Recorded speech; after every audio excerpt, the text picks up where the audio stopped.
आपके लाइफ में मेडिटेशन का सबसे गहरा मेडिटेशन का एक्सपीरियंस क्या रहा है? जैसे हर स्टेप पे एक अचीवमेंट था। तो यानी पहले स्टेप पे जब मुझे पता चला, जब मुझे उसके बारे में अवेकनिंग हुआ, अवेयरनेस हुई और मुझे उसमें से जो भी अचीवमेंट हुआ वो भी गहरा था। दूसरा आया तो वो उस लेवल पे वो गहरा था, उस लेवल पे वही हैप्पीनेस थी। तीसरे लेवल पे भी वही हैप्पीनेस इसके थी। भी लेवल्स होते हैं? 10 लेवल्स होते हैं।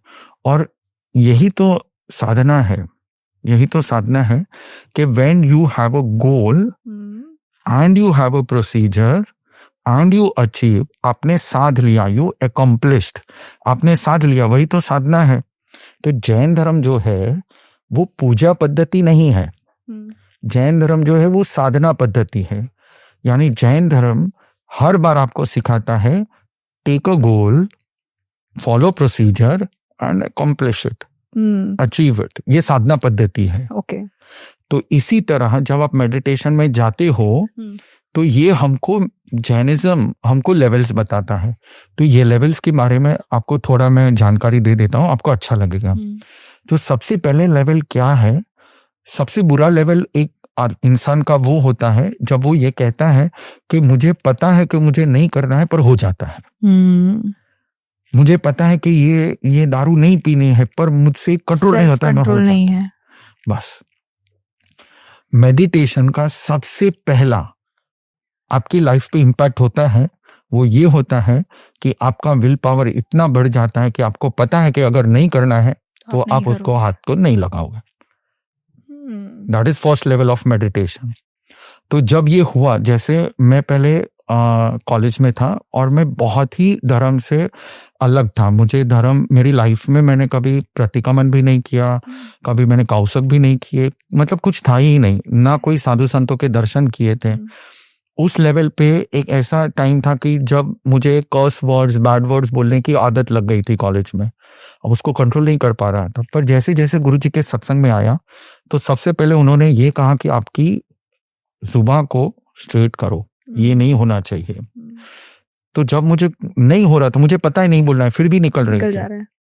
तो उन्होंने मुझे मेडिटेशन सिखाया, मैंने मेडिटेशन शुरू किया, ये जिन मुद्रा वाला मेडिटेशन, और दूसरे भी प्रोसीजर्स थे तो वो मैंने शुरू किया। वो शुरू करने से जैसे एक प्रोसीजर ऐसा आता है कि आपको दोनों घुटने हैं, वो दोनों घुटने जमीन पे नील डाउन, जैसे वज्रासन में हम बैठते हैं वैसे, पर उस समय सिर को नीचे झुकाना है। इसको पंचांग नमन कहते हैं। जैसे सनातन धर्म में अष्टांग नमन करते हैं, हमारे यहाँ पे नील डाउन करके पंचांग नमन होता है। वो पंचांग नमन पे जब आप आंखों को नोज पॉइंट पे स्टिल करते हो, उस समय पे जो ब्लड का पूरा बॉडी का फ्लो है आपके यहाँ पे आता है, यहाँ पे आता है, आपके सहस्रार चक्र पे आता है, और तब जो ब्लास्ट होता है, अगर उस वहां पे पंचांग नमन पे आप 5 मिनट तक टिक गए उस मेडिटेशन में, वो जो ब्लास्ट होता है, ऐसे कर करके, ऐसे बहुत सारे लेवल्स है, बहुत सारे अलग अलग लेवल्स है, आप सोच भी नहीं पाओगे इतने सारे लेवल्स है।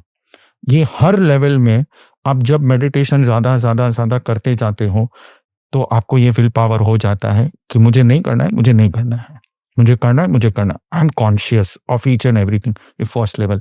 सेकंड लेवल, जब धीरे धीरे आगे बढ़ते हो तो you get awareness of your mistakes. आपकी गलतियां क्या कहाँ हो रही है। You are very conscious of triggers. आपको पता है कि आपके ट्रिगर्स कौन कौन से हैं। अब किसी को ऐसा होता है, इवेंचुअली किसी को ऐसा होता है कि अगर ये बटन दबाया तो इसको गुस्सा आएगा। यानी कि रिमोट कंट्रोल हमारे हाथ में है, अगर मैंने आपको परेशान किया तो आपको गुस्सा आएगा। तो वो किसी को पता है कि प्रीतिका जी को कौन सी बात है, तो उसको गुस्सा, हाँ, वीकनेस पता है कि कौन सा बटन दबाए तो वो आएगा। पर जैसे जैसे सेकंड लेवल पे हम मेडिटेशन में आते हैं, हमारे वीकनेसेस हमें दिखाई देती हैं। जनरली ऐसा होता है कि इंसान को खुद की वीकनेसेस नहीं दिखाई देती है, उसको इंटरेस्ट हमेशा खुद की पॉजिटिविटी पे होता है, रिकॉग्निशन पे होता है, आइडेंटिफिकेशन पे होता है, उसी पे फोकस होता है। मेरी वीकनेसेस क्या है? मेडिटेशन का सेकंड लेवल है, खुद की वीकनेसेस दिखाई देती हैं। फॉर एग्जाम्पल, अगर आप डॉक्टर के पास 50 डॉक्टर के पास गए और पता नहीं चल रहा है कि बीमारी किस वजह से हुई है, मुझे तकलीफ किस वजह से हो रही है, तो आप दुखी हो जाओगे। पर किसी एक डॉक्टर ने आपको निकाल के दे दिया कि आपके स्प्लीन में, आपके इंटेस्टाइन में ये इस वजह से आपको प्रॉब्लम हो रही, आप खुश हो जाओगे, यू आर हैप्पी। तो सेकेंड लेवल में हैप्पीनेस का रीजन होता है खुद की वीकनेसेस देखना। अब जैसे जैसे वीकनेसेस देखोगे आपको पता चलेगा कि मुझे इसका ऑपरेशन करना है, इसका ऑपरेशन करना है, अब मुझे ये निकालना है, and you become more powerful. That is the second level of meditation. उसके बाद थर्ड लेवल ऑफ मेडिटेशन आता है, तब धीरे धीरे धीरे धीरे अपनी वीकनेसेस क्रिएट कैसे हुई हैं, how this weaknesses came in me, then it goes to your past life. अब आपको पास्ट लाइफ दिखने लगता है। Believe me, these levels are incredible.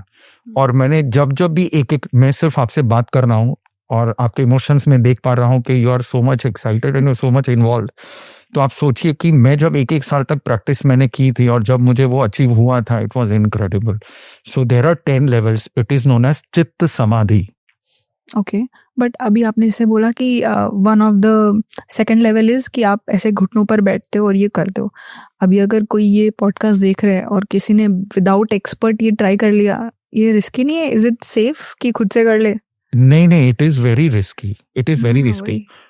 जैसे कोई जिम में जाता है तो उसके मसल्स पे प्रेशर आता है, जैसे बच्चे हैं जंप करते हैं और तुरंत अपना हाथ पैर तुड़वा लेते हैं, तो इसी में भी ऐसा होता है कि अगर आप बिना किसी गाइड के, एक्सपर्ट के, बिना गुरु के अगर आप ये करते हो तो आप वो रीच नहीं कर पाओगे। एकदम सिंपल सी बात है, आप एक कार में बैठे हो, उस कार का जो ड्राइवर है वो आपको बोलता है कि आपको कहाँ जाना है, मुझे कोलकाता से दिल्ली जाना है। दिल्ली का मुझे रास्ता नहीं पता है, अब सारी रात आपको नींद नहीं आएगी, पर वो बोलता है कि मुझे पता है, तो आप सो जाओगे। So this is the comfort we get under the guidance of a guru. गुरु है, हमको पता है, उनको रास्ता पता है, वो हमें लेके जाएंगे। So it is as simple as this. तो अगर अभी कोई नॉन जैन, जो जैन है उनको तो पता है गुरु के पास जाना है, इस तरह से करना है, जो नॉन जैन सीख रहे हैं उनके लिए आप कोई बोल सकते हो कि वो कहाँ जाए या किससे बात करे, या कोई किताब पढ़ के कर सकते हैं? तो हम किताब पढ़ने पे ज़्यादा फोकस नहीं करते हैं इनिशियली। किताब पढ़ने पे हम तब फोकस करते हैं जब इंसान खुद स्टेबल हो चुका है और अंदर क्यूरियोसिटी है। क्यूरियोसिटी का एक बहुत हायर लेवल जब पहुंच जाता है तब हम उसको कहते कि आप पढ़िए और आपको पढ़ने से हो जाएगा। इनिशियल लेवल पे बहुत ज़्यादा क्यूरियोसिटी नहीं होती है लोगों को, उनको सिर्फ इतना ही, आजकल है ना लोगों की लाइफ एलोपैथिक लाइफ हो गई है, तुरंत चाहिए रिजल्ट तुरंत चाहिए। अब जैसे हम बोलेंगे वो करेंगे। मैंने बहुत लोगों को देखा है, जैसे मैं बात करता हूँ तुरंत वो नोज पे फोकस करना शुरू करेंगे, तुरंत ऐसे गाड़ी में चलते चलते करेंगे और फिर वो पहुंच नहीं पाते हैं क्योंकि डायरेक्शन नहीं होता है। तो मैं सभी से कहता हूँ कि पढ़ने से ज्यादा आप किसी एक्सपीरियंस्ड व्यक्ति के पास जाइए। आप गूगल में भी ढूंढोगे आपको इतना सेटिस्फैक्शन नहीं होगा, जबकि एक ड्राइवर, अगर ड्राइवर बैठा है तो आप कंफर्टेबली सो जाओगे, पर गूगल में भी आप सोचोगे तो आपको नींद नहीं आएगी, आपको मन में तुरंत वो हिंडरिंग होता है कि यहाँ जाना है, एंग्जाइटी होती है, कैसे होगा, क्या होगा। पर गुरु है तो वो सब इमोशंस, एक्स्ट्रा जो भी है, डी क्लटरिंग, एक्स्ट्रा क्लटर है, वो सब निकल जाता है। तो मैं यही कहूंगा नॉन जैन के लिए भी, आप किसी भी एक्सपीरियंस्ड मेडिटेशन गुरु के पास जाइए, आप मत डरिए, डरना बिल्कुल भी नहीं है, क्योंकि जो एक्चुअल में मेडिटेशन में बहुत हाई लेवल पे पहुंच चुके होते हैं वो आपको इतने ब्लेसिंग्स देंगे और आपको इतना कंफर्टेबल फील करवाएंगे, आपको बिल्कुल भी कॉम्प्लेक्सिटी फील नहीं होगी, आपको आपके हिसाब से, क्योंकि उनके पास वो विजन होता है कि इसकी कितनी वैल्यू है या इसका लेवल कहाँ तक का है, तो वो उतना ही आपको देंगे। पर आजकल क्या हो गया, लोगों को एलोपैथिक मेडिसिन की तरह हर चीज करनी, हर चीज आयुर्वेदिक मेडिसिन भी खाएंगे तो एलोपैथिक मेडिसिन की तरह, यानी जुकाम हुआ जेठी मध ले लिया, यष्टि मधु ले लिया। अब क्या सिर्फ ये नहीं, योगा भी एलोपैथिक योगा, मतलब क्या, अरे जुकाम हुआ तुरंत, अरे this is not the way you do yoga, you have to practice it daily, you make it a lifestyle. तो इसी तरह मेडिटेशन जिन्होंने अपने को लाइफस्टाइल में इम्बाइब कर लिया है, उनके पास आप चले जाइए और हमारे पास तो आ ही सकते हैं। हाँ, बिल्कुल।